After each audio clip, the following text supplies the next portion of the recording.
When we think of ancient history, our minds naturally drift toward the grand monuments of familiar empires.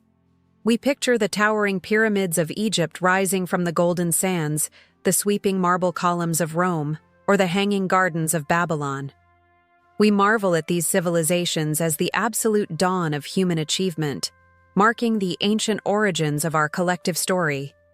Yet, if we were to compress the entire timeline of human history into a single day, the rise and fall of Rome would amount to nothing more than a few fleeting seconds near midnight. Long before the first stone was ever laid in Giza, and tens of thousands of years before the concept of an empire even flickered in the human imagination, a profound and sophisticated culture was already thriving on an isolated, sun-drenched continent. They were a people who stood beneath skies that held completely different constellations, who witnessed the slow, dramatic shifting of oceans and the retreat of massive ice ages, and who passed down their incredible observations through a lineage that remained unbroken for millennia. This is the story of the Aboriginal Australians, the absolute custodians of the oldest continuous living culture on the face of the earth. Their presence on the Australian continent is not measured in mere centuries or even a few simple millennia, but in deep, almost unfathomable time. To understand their journey is to completely redefine what it means to be ancient. For over 65,000 years, they did not simply cling to survival in one of the most extreme and unforgiving environments on the planet. Instead, they completely mastered it, living in brilliant, deliberate harmony with the natural world, rather than ever attempting to conquer it. Their history was not recorded on crumbling scrolls of parchment or carved into monumental stone tablets destined to be buried and forgotten in the dust. Rather, their epic narrative was woven directly into the earth itself, mapped out in the vast red deserts, whispered through the thick canopies of ancient rainforests, and sung across the rugged, wind-swept coastlines. We are about to embark on a journey across that sweeping ancient landscape to discover a deeply spiritual and remarkably complex society.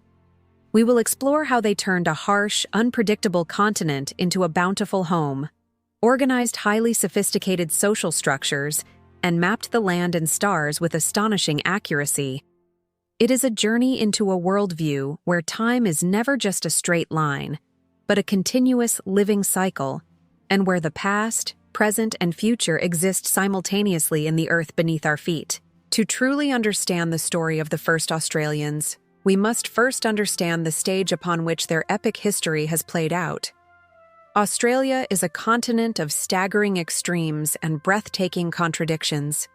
It is a place where sun-baked, iron-rich deserts stretch out like endless oceans of red dust, radiating a heat that shimmers and distorts the horizon. Yet, travel to the far north, and those arid plains give way to dense, ancient rainforests where the canopy blocks out the sun, and the air is thick with humidity and the calls of exotic birds. Along the edges of this vast landmass, rugged coastlines are continuously battered by the relentless power of the Southern Ocean, while in other regions, tranquil turquoise waters gently lap against pristine white shores. This is a land of devastating droughts that can last for years, followed suddenly by torrential monsoons that transform dry riverbeds into raging torrents of life. For anyone else, this unpredictable and fierce environment might seem hostile, a place to be conquered or feared. But for the original inhabitants, every mountain, every river, and every single grain of sand was deeply known and intimately understood. The European concept of land ownership, where the earth is something to be divided, fenced off, and exploited for its resources, was completely foreign to the people who walked this continent for millennia. They did not believe that they owned the land. Rather, they believed that the land owned them. They were an extension of the earth, intrinsically tied to the specific regions where their ancestors had walked, hunted, and dreamed. This profound connection meant that survival was not a desperate struggle against nature, but a delicate, respectful dance with it. They learned to read the subtle changes in the wind, to track the invisible pathways of underground water, and to understand the blooming of a specific flower as a reliable signal that a certain fish was running in the rivers. They adapted their lives perfectly to the rhythms of the earth, moving across the landscape with a light footprint, taking only what they needed and always ensuring there was enough left behind for the land to regenerate. Yet, one of the greatest misconceptions about this ancient history is the tendency to view Aboriginal Australians as a single, uniform group of people. The very term we use today is a relatively modern collective label that obscures a breathtakingly complex reality. Before the arrival of European ships, the Australian continent was not a single unified country, but rather a vibrant, interconnected mosaic of over 500 distinct sovereign nations. If you were to travel across Australia at that time, you would be crossing complex political borders, just as you would traversing the diverse countries of Europe or Asia today. These nations were made up of thousands of individual clans, each fiercely proud of their unique identity. They possessed their own distinct laws, intricate political systems, and rich, complex languages.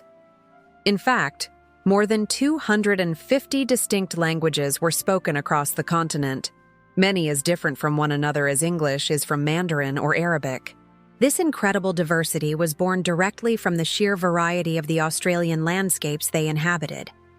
The saltwater people of the coasts built ingenious bark canoes, developing a rich maritime culture focused on navigating the tides, reefs, and seasonal migrations of marine life.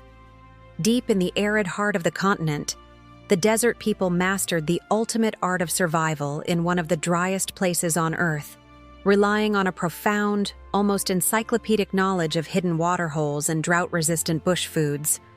In the lush, temperate south, nations thrived on abundant river systems, constructing sophisticated stone fish traps that still stand today as monumental works of ancient engineering. While their daily tools, hunting techniques, and local customs varied wildly depending on where they lived, they were not isolated from one another. Vast, continent-wide trade routes crisscrossed the land, carrying not just physical goods like precious ochre and pearl shells, but sharing new songs, complex ceremonies, and deep spiritual philosophies. They were a tapestry of different peoples, uniquely adapted to their specific corners of the continent, yet seamlessly woven together by a shared, unbreakable reverence for the natural world. To comprehend the origins of the Aboriginal Australians is to gaze into the dizzying abyss of deep time. The story begins not hundreds, but tens of thousands of years ago, long before the geographical map of the world looked anything like it does today. Modern archaeological discoveries, combined with the groundbreaking science of genetics, have traced a remarkable journey that started with the early migrations of modern humans out of Africa.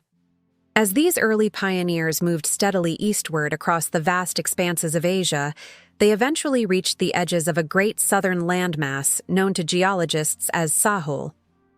During this ancient epoch, the world was locked in the grip of a global ice age, trapping immense volumes of the Earth's water in colossal polar glaciers. This caused global sea levels to plummet, exposing vast land bridges that connected modern-day mainland Australia with New Guinea to the north and Tasmania to the south. Yet, even with these lower sea levels, the journey to Sahul was far from a simple walk across dry land.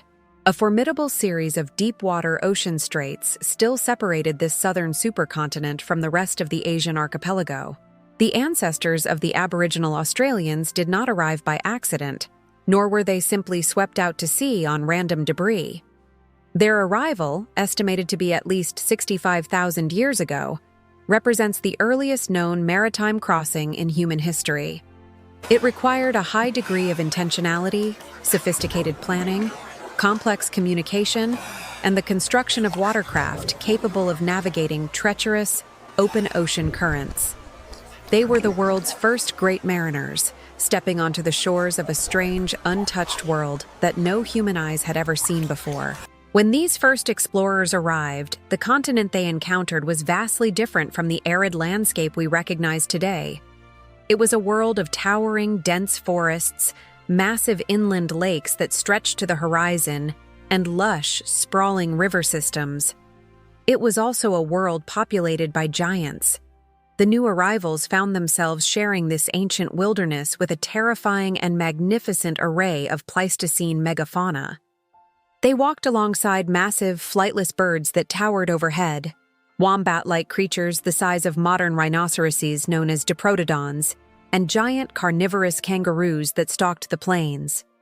Lurking in the shadows of the bush was the fearsome marsupial lion, a formidable predator with powerful jaws and shearing teeth, while massive venomous monitor lizards ruled the scrubland.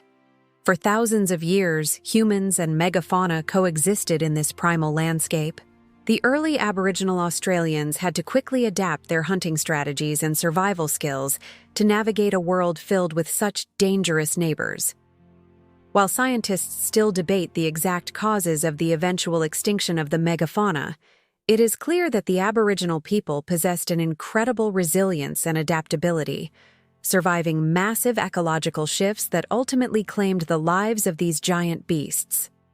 They did so by deeply observing the patterns of the natural world, learning the behaviors of every animal, the properties of every plant, and the subtle rhythms of the shifting climate. The true test of their endurance, however, came with the intensification of the last glacial maximum, roughly 20,000 years ago. As the global ice age reached its absolute peak, the climate of the Australian continent underwent a brutal and devastating transformation. The lush forests retreated, the massive inland lakes dried up into bitter salt pans, and the life-giving rains ceased to fall. The landscape was consumed by a relentless, creeping aridity, transforming vast swaths of the continent into harsh, freezing deserts swept by fierce, sand-laden winds. For a people entirely dependent on the land for survival, this dramatic climate shift could have easily meant absolute annihilation. Many ancient populations across the globe perished during this unforgiving epoch, but the Aboriginal Australians achieved the impossible. They did not just survive the peak of the Ice Age, they successfully adapted their entire way of life to endure it. They retreated to crucial ecological refuges, hidden pockets of the continent where permanent water and life still clung on. They developed ingenious technologies to extract moisture from the deepest roots, mapped the microscopic changes in the desert terrain to locate subterranean springs, and refined their social structures to ensure that vital resources were shared rather than hoarded. This period forged an unbreakable bond between the people and the land, a profound understanding that their survival was entirely dependent on their ability to work in perfect harmony with the most extreme environmental conditions on Earth. As the grip of the Ice Age finally began to loosen some 10,000 years ago, the Earth began to warm, and the colossal glaciers slowly melted. This ushered in an era of rapid, dramatic sea level rise that fundamentally reshaped the geography of the globe. For the Aboriginal Australians living along the vast coastal plains of Sahul, this meant witnessing their ancestral homelands slowly but relentlessly swallowed by the advancing ocean. Over generations, they watched as familiar hunting grounds, sacred sites, and ancient pathways vanished beneath the waves. The rising waters eventually severed the land bridges, isolating the island of New Guinea to the north and cutting off Tasmania in the south. The people of Tasmania were marooned, separated from the mainland, and destined to develop their own unique cultural trajectory in complete isolation for the next 10 millennia.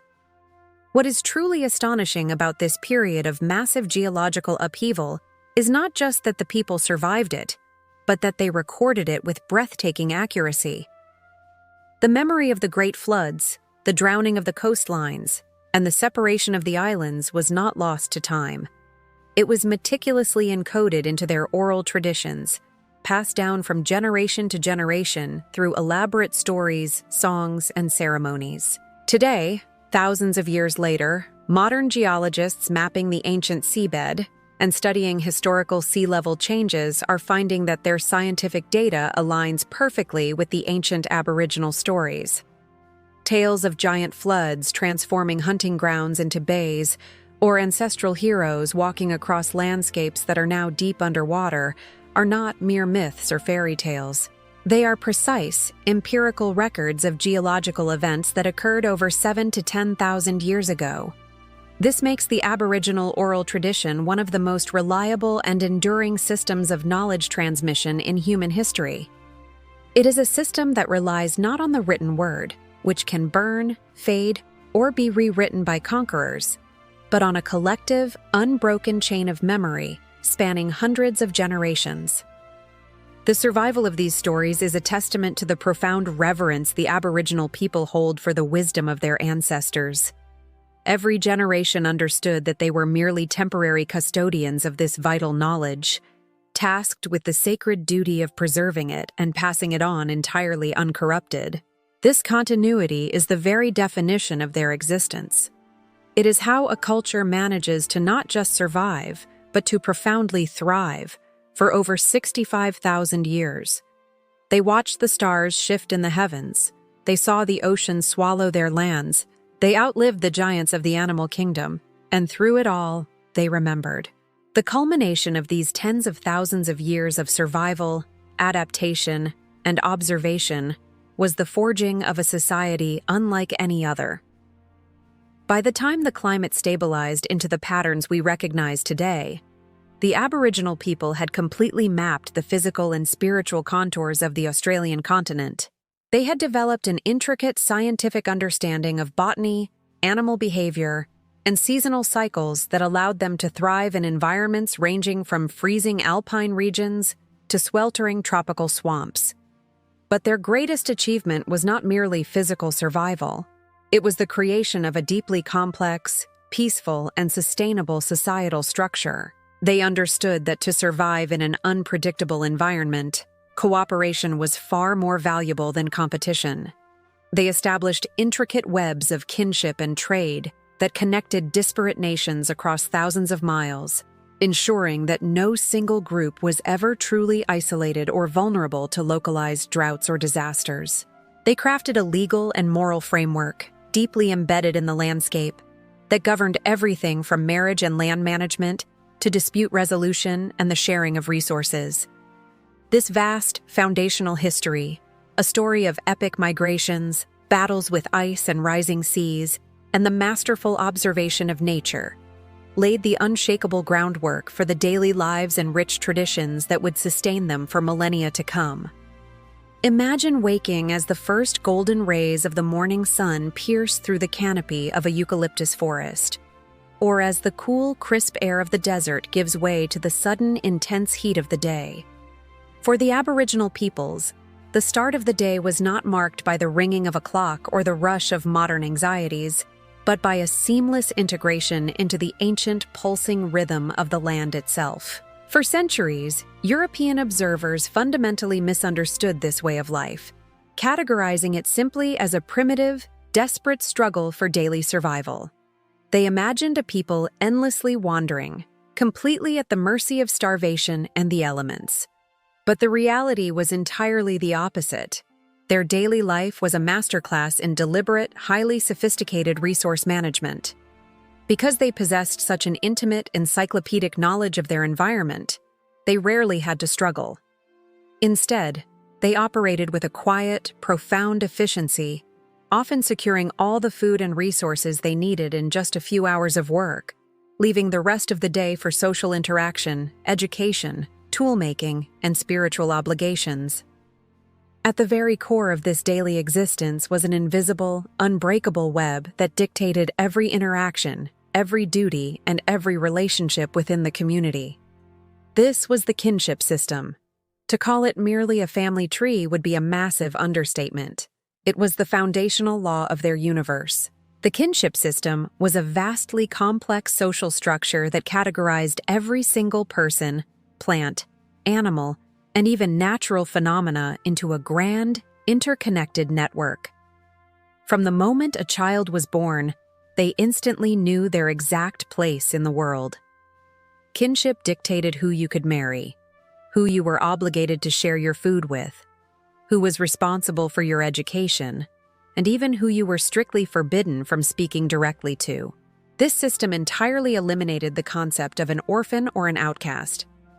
If a child's biological parents were lost, the kinship system ensured there were multiple people within the clan who were legally and morally recognized as their mothers and fathers.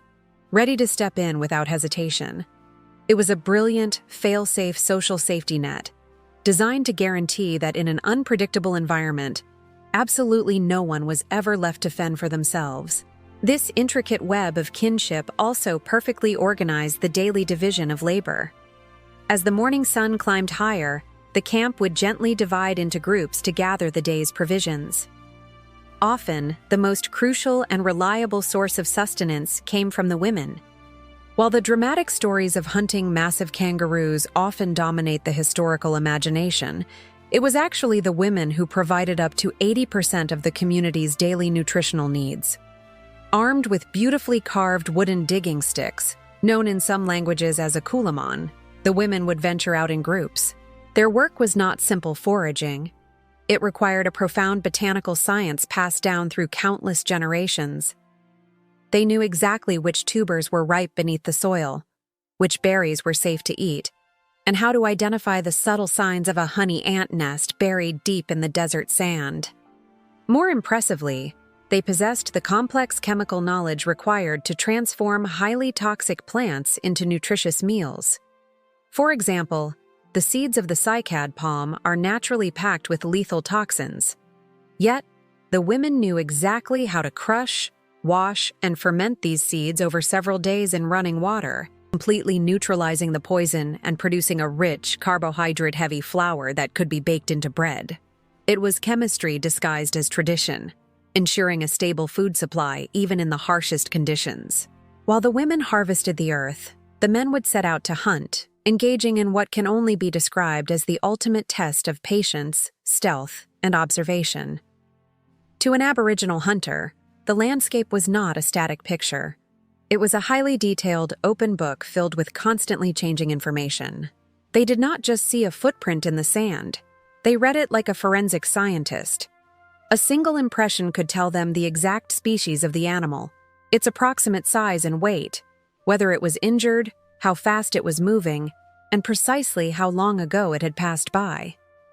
Tracking was an art form that required complete silence and a total merging with the environment. Hunters would completely mask their scent with mud or ash, using the direction of the wind to ensure their prey remained entirely unaware of their presence. When the moment to strike arrived, they relied on ingenious aerodynamic tools. The woomera, a meticulously carved wooden spear thrower, effectively acted as an extension of the hunter's arm, providing immense leverage that allowed a spear to be launched with astonishing velocity and deadly accuracy from incredible distances. Yet, perhaps the most profound tool they utilized in their daily lives was not made of wood or stone, but of pure energy. It was fire. When early British settlers first sailed along the Australian coast, they noted seeing continuous plumes of smoke rising from the land, assuming it was wild, untamed wilderness burning.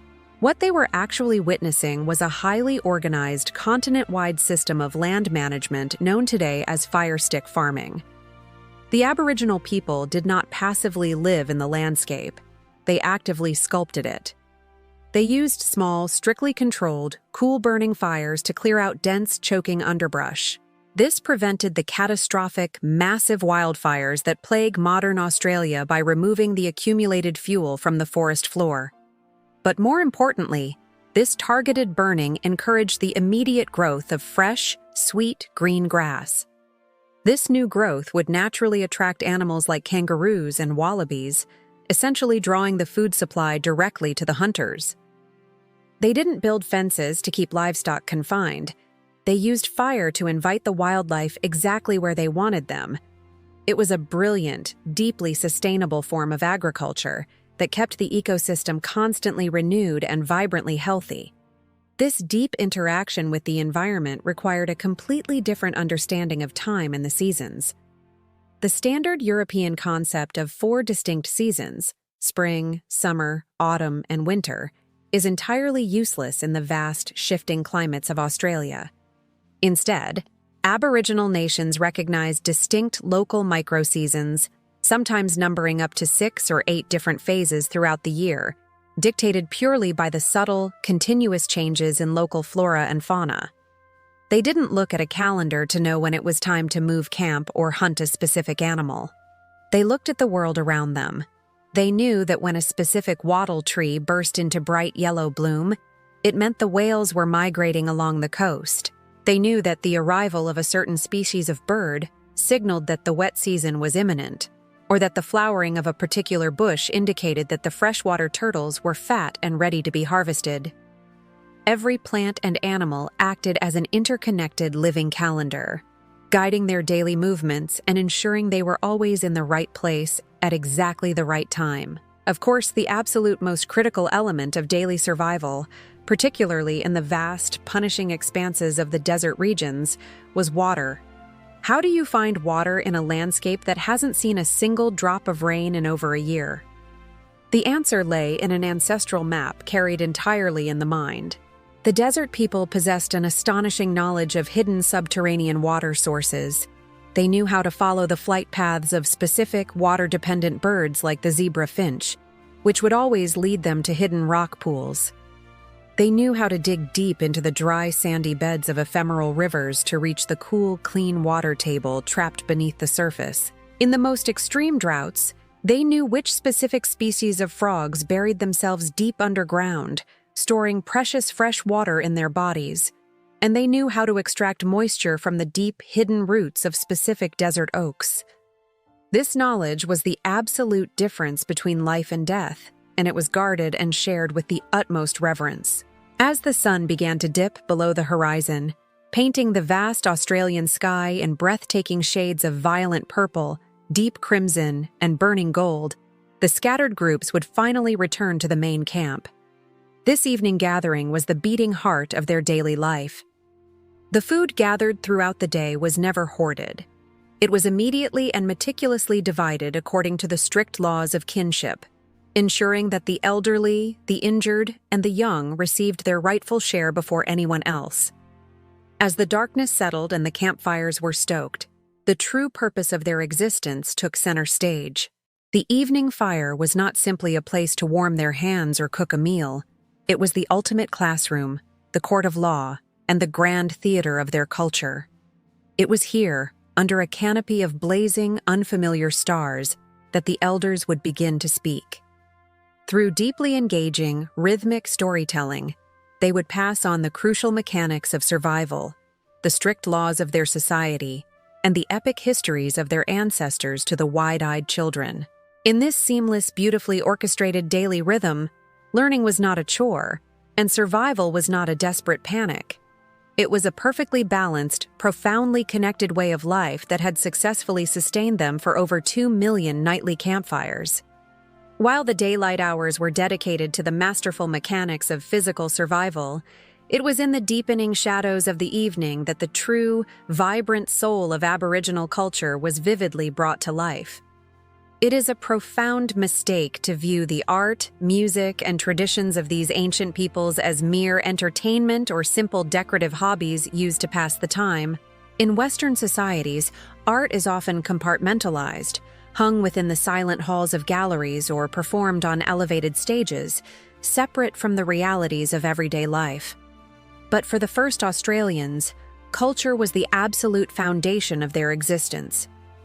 It was their legal system, their map of the cosmos, their historical archive, and their biological encyclopedia, all woven together into a living, breathing tapestry. There were no written textbooks or physical libraries to house this vast accumulation of knowledge. Instead, the library was the minds of the elders, and the method of reading was through the incredibly complex, multifaceted mediums of song, dance, painting, and storytelling. The cornerstone of this massive educational and historical framework was the oral tradition. We often underestimate the sheer power and reliability of human memory, accustomed as we are to writing everything down or looking it up on a device. But in Aboriginal societies, memory was trained to an absolute, almost superhuman degree. Storytelling was not a casual affair. It was a highly structured, rigorous discipline. When an elder recounted a story of the deep past, describing the creation of a mountain range or the laws governing the hunting of a specific animal, they were not improvising. These stories had to be repeated with perfect, unyielding accuracy, word for word, generation after generation. To alter a story was to alter the law itself, and the community held strict protocols to ensure that the vital information embedded within these tales remained entirely intact. This is exactly why, as we discovered earlier, their stories of ancient sea level rises and shifting landscapes perfectly match modern geological data. They were engaging in a form of deep time data storage, utilizing the spoken word as an unbreakable chain connecting the present directly to the most distant ancient past.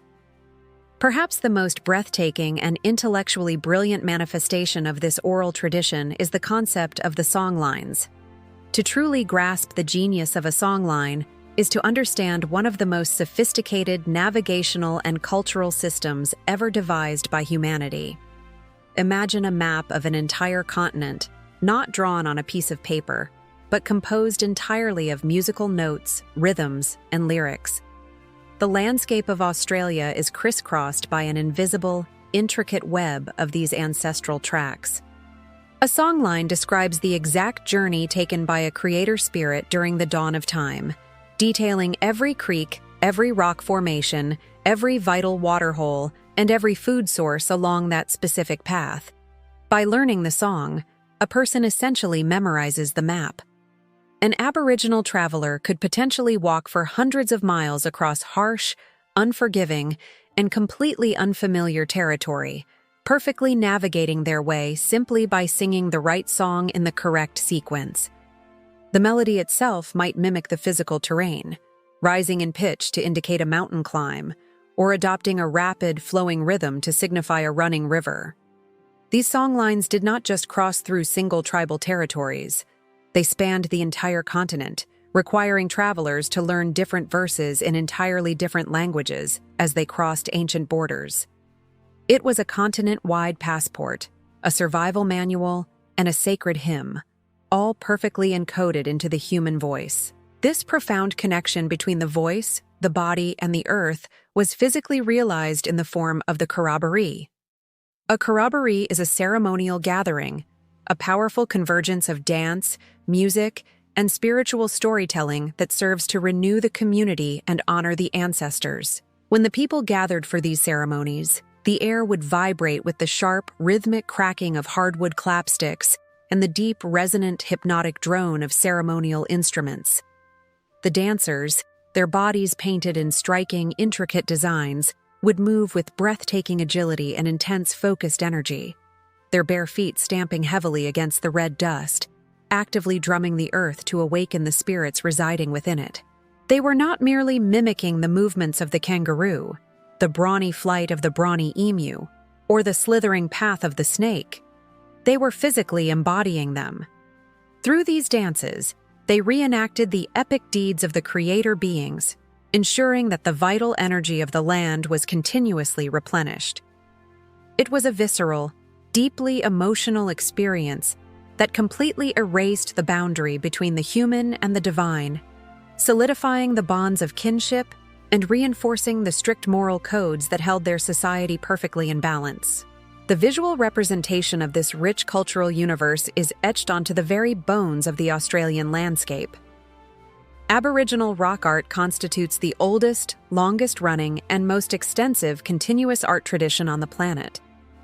Deep within the rugged sandstone escarpments of Arnhem Land or the remote, winding gorges of the Kimberley, there are natural rock galleries that contain thousands upon thousands of overlapping paintings. Some of these stunning works of art are estimated to be over 40,000 years old, completely dwarfing the famous cave paintings of Europe in both age and sheer volume.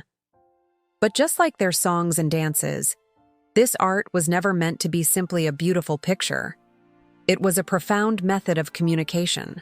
The iconic X-ray style of painting, which beautifully details the internal bone structures and vital organs of fish, turtles, and kangaroos, was not an artistic flourish. It was a highly detailed anatomical diagram used to teach young hunters exactly where to strike for a clean kill and how to butcher the animal according to strict customary law. These ancient rock walls also served as crucial legal documents. the haunting, powerful images of the Wandjina creator spirits, with their large, dark, haloed eyes and mouthless faces, or the delicate, ghostly hand stencils blown onto the rock using a mouthful of crushed red ochre, were profound declarations of identity and ownership. A hand stencil was essentially an ancient, legally binding signature. It stated, with absolute clarity, "I was here, I belong to this place, and this place belongs to me and my people."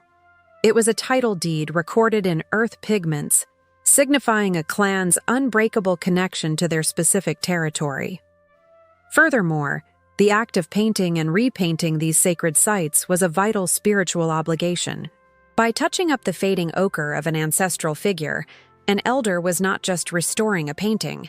They were actively interacting with the living spirit of the land, keeping the ancient energy vibrant and ensuring the ongoing fertility of the plants and animals depicted on the stone. This profound use of the earth's pigments extended from the permanence of the rock walls to the living, breathing canvas of the human body. Body painting was a deeply sacred practice, a temporary but immensely powerful transformation that physically connected an individual to their spiritual lineage. The vibrant colors used, the deep blood reds and brilliant yellows of natural ochre, the stark, blinding whites of pipe clay, and the deep charcoal blacks, were often traded over thousands of miles along the ancient song lines, making them highly prized and spiritually charged materials. The specific geometric patterns, dots, and flowing lines painted onto a person's chest, arms, and face were never arbitrary. They were highly specific, coded insignias that instantly communicated a person's exact identity, their clan affiliation, their specific totem animal, and their level of initiation within the community. When a person was fully painted for a sacred ceremony, they temporarily shed their mundane, everyday identity. The paint acted as a conduit, allowing the ancient, eternal spirit of the ancestors to flow directly into their physical bodies. In every song sung, every step danced, every line painted, and every story whispered by the fire, the Aboriginal people were continuously weaving the fabric of a culture so resilient, so deeply rooted in the earth, that it would manage to survive the rise and fall of the rest of the world's ancient empires. To truly comprehend the minds and hearts of the Aboriginal Australians, we must fundamentally dismantle our modern Western understanding of time. In the industrialized world, we are conditioned to view time as a perfectly straight, relentless line. We believe there is a distant past that is dead and gone, a fleeting present moment, and a future that we are constantly rushing toward. But for the first Australians, time does not look like a straight line at all. It is not an arrow fired into the unknown. Instead, it is a magnificent, infinite circle, a continuous overlapping cycle where the past, the present, and the future exist all at once. To describe this profoundly complex philosophical and spiritual framework, early anthropologists translated it into English as the dreaming or the dream time. However, these translations are incredibly inadequate, often tricking the modern mind into thinking of something akin to a fairy tale or a subconscious illusion experienced during sleep. A far more accurate term, coined by the anthropologist W.E.H. Stanner, is the everywhen. The dreaming is not a creation myth that happened a long time ago and abruptly finished. It is a parallel, living reality that is vibrating constantly just beneath the surface of the physical world. It is the absolute origin of all things, yet it is also happening right now, in this very second, beneath our feet. According to this ancient belief system, the earth was once a featureless, silent, and entirely dark void. It was a barren, flat landscape with no mountains, no rivers, no animals, and no dawn. But beneath the cold, hardened crust of this primordial earth, massive, unimaginably powerful ancestral beings were sleeping. At a moment outside of regular time, these great creator spirits suddenly awoke from their eternal slumber and burst through the surface of the earth. They took on monumental forms, some appearing as gigantic, towering humans, while others emerged as magnificent, terrifying animals. Perhaps the most famous and widely revered of these creator spirits is the rainbow serpent. As this colossal, shimmering creature slithered and carved its way across the muddy, formless earth, the sheer weight and force of its massive body gouged out the deep, winding channels that would become the world's river systems. Where it curled up and rested, vast, deep lakes and vital waterholes were formed. When it moved aggressively, it pushed up the earth to create jagged mountain ranges and plunging valleys.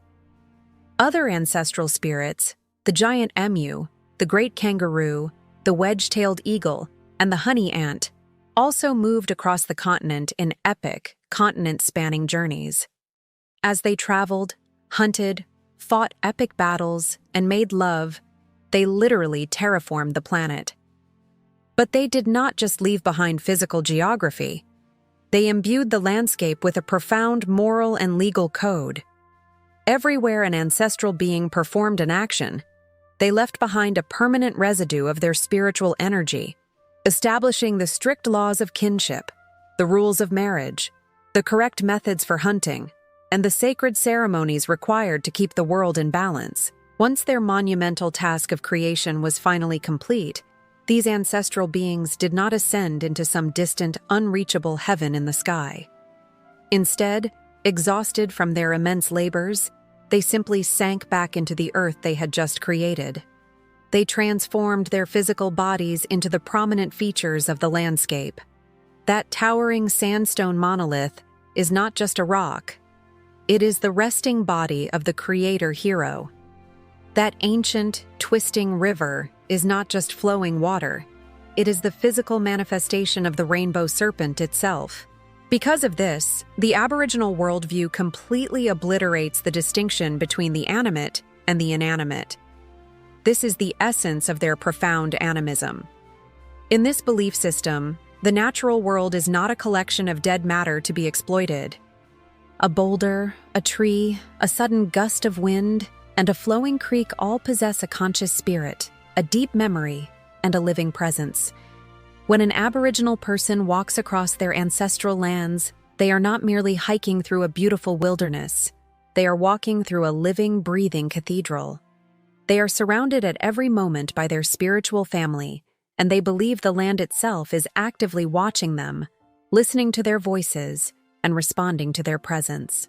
This deep, unbreakable familial connection to the natural world is formally cemented through the brilliant, vital concept of the totem. In traditional Aboriginal societies, when a child is conceived or born, they are spiritually assigned a specific totem, which is usually a native animal, a plant, or even a natural phenomenon like rain or thunder. To an outsider, a totem might seem like a simple mascot or a clan emblem, but its true meaning is far deeper. To an Aboriginal person, their totem is their literal, biological flesh and blood. If your totem is the red kangaroo, the kangaroo is your brother. You are absolutely responsible for its survival and its well-being. You must learn its habits, sing the songs that praise it, and perform the intricate dances that ensure its continued fertility. Most importantly, you are strictly forbidden from ever hunting, killing, or eating your own totem. Because these totems are distributed widely and intricately across the entire community, it ensures that every single species of plant and animal in the ecosystem has a dedicated, passionate group of humans who are spiritually obligated to protect it. It is, without a doubt, the most brilliant, decentralized system of ecological conservation ever devised by humanity, guaranteeing biodiversity without the need for modern environmental policies or fenced-off sanctuaries. All of these intricate spiritual beliefs culminate in the profound, all-encompassing concept known simply as country. In the English language, the word country usually refers to a politically defined nation-state or perhaps a pleasant rural landscape. But to Aboriginal Australians, country is a living, conscious entity. You do not just live on country, you speak to country, you sing to country, and you deeply long for country when you are taken away from it. Country is synonymous with your mother and your father. It is a deeply reciprocal relationship built on profound mutual respect. When you care for country, by managing it with the correct fire regimes, hunting sustainably, and performing the sacred ceremonies that keep the ancestral beings awake, the country recognizes you.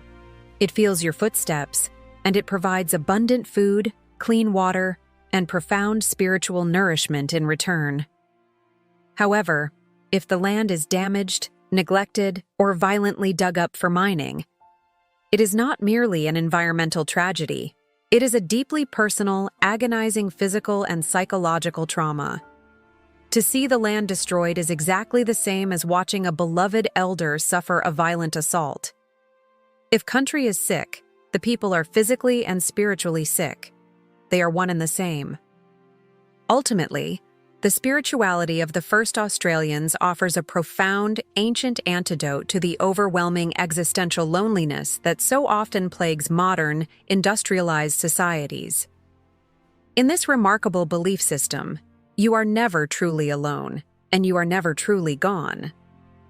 Death is not a terrifying absolute end to existence, but a quiet, peaceful return to the dreaming.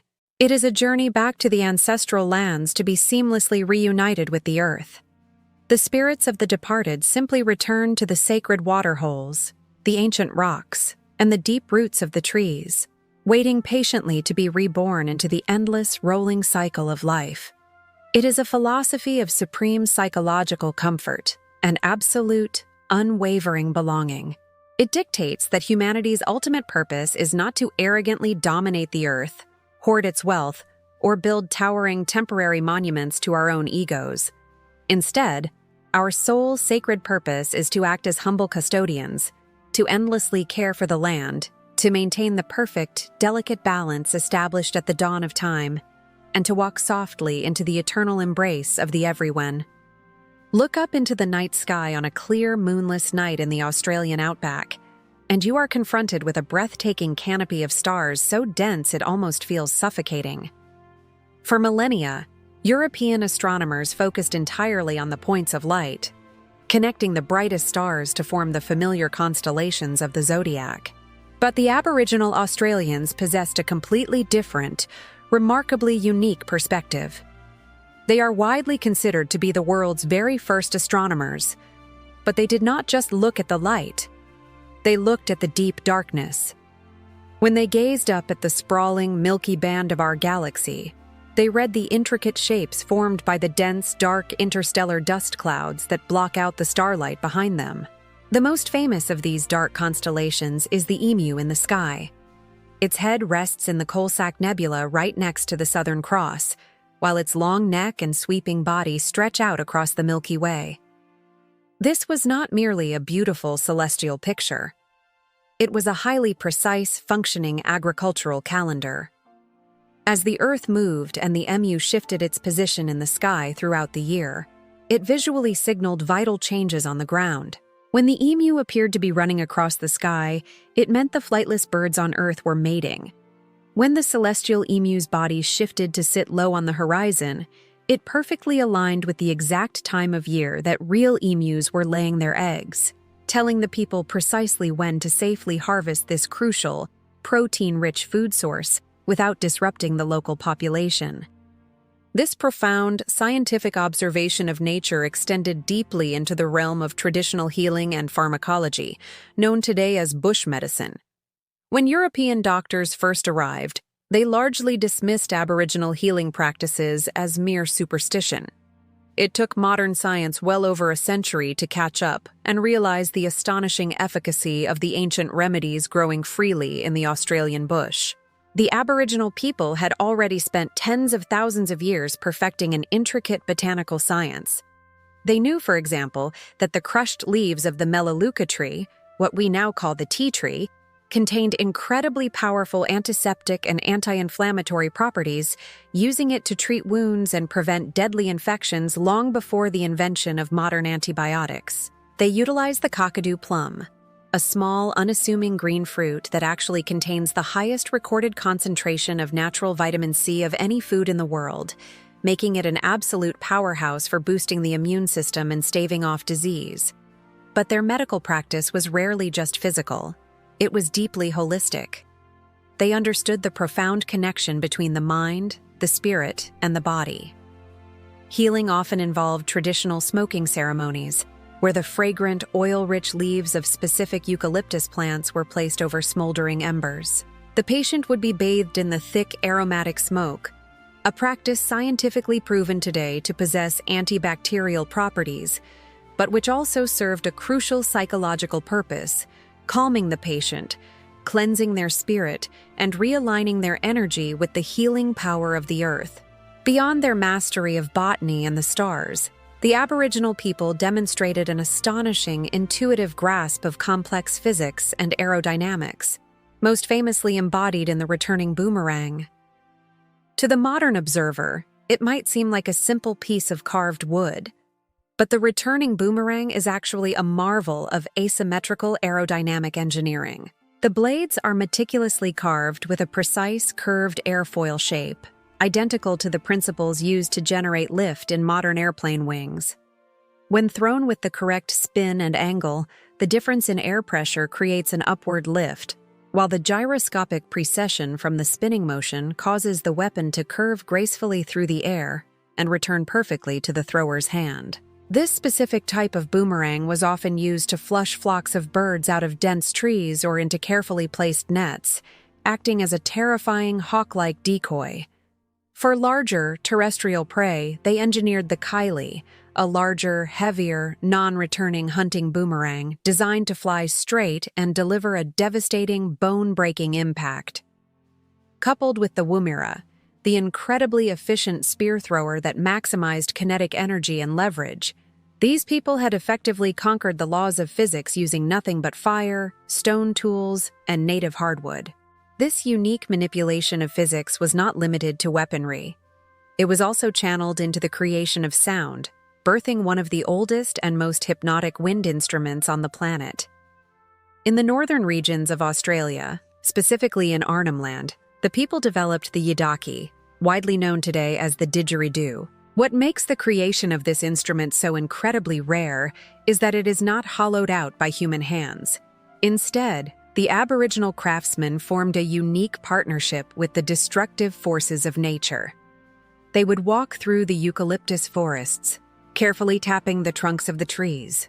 They were listening for a very specific hollow resonance that indicated a colony of termites had eaten away the dead heartwood of the living tree, leaving the strong outer sapwood perfectly intact. Once the perfect tree was found, it was cut, cleaned, and fitted with a mouthpiece made of warm beeswax. Playing this massive wooden tube requires absolute physiological mastery through a technique called circular breathing. The musician must continuously expel air from their mouth to maintain the deep, vibrating drone while simultaneously taking sharp, quick inhalations of fresh air through their nose. The result is a continuous, unbroken wall of sound that can last for hours. The didgeridoo is not meant to play a cheerful, bouncing melody. It is designed to perfectly mimic the ancient, throbbing heartbeat of the earth itself, carrying the voices of the spirits, the haunting cries of the dingo, and the rushing sound of the wind, pulling the listener out of the present moment and directly into the vast, eternal expanse of the dreaming. For tens of thousands of years, the deeply intricate, perfectly balanced world of the Aboriginal Australians operated under the vast, unbroken canopy of the dreaming. It was a civilization that had successfully navigated the most dramatic climatic shifts the Earth could throw at it, secure in the knowledge that as long as they cared for the country would endlessly care for them. But in the late 18th century, the horizon brought a challenge unlike anything they had ever faced. The arrival of the British First Fleet in 1788 did not just herald the beginning of a new era. It triggered an apocalyptic rupture in a continuous cultural timeline that had stretched back to the dawn of human history. The newcomers arrived with a fundamentally opposing worldview. They looked at the carefully managed, meticulously cultivated Australian landscape and saw only an untamed, empty wilderness ripe for the taking. They declared the continent terra nullius, nobody's land, a devastating legal fiction that completely erased the existence, the sovereignty, and the humanity of hundreds of complex, thriving nations. The impact of this sudden colonization was immediate, catastrophic, and deeply traumatizing. The introduction of foreign diseases, to which the first Australians had absolutely no natural immunity, swept across the continent like an invisible wildfire, decimating populations before they had ever even seen a European face. This was followed by a brutal era of frontier violence, as traditional hunting grounds were violently seized, fenced off, and stocked with introduced livestock. For a people whose entire physical, psychological, and spiritual existence was inextricably bound to their specific ancestral lands, being forcibly removed from their country was not just an economic loss. It was a profound spiritual severing. Without access to their sacred sites, the crucial ceremonies could not be performed. The songlines that mapped the continent were abruptly cut by barbed wire, and the delicate ecological balance they had maintained for millennia was rapidly destroyed by sheep, cattle, and the relentless clearing of the ancient forests. Yet, the deepest wound inflicted upon the Aboriginal peoples was not the theft of their land, but the systemic, deliberate attempt to erase their culture through the fracturing of their families.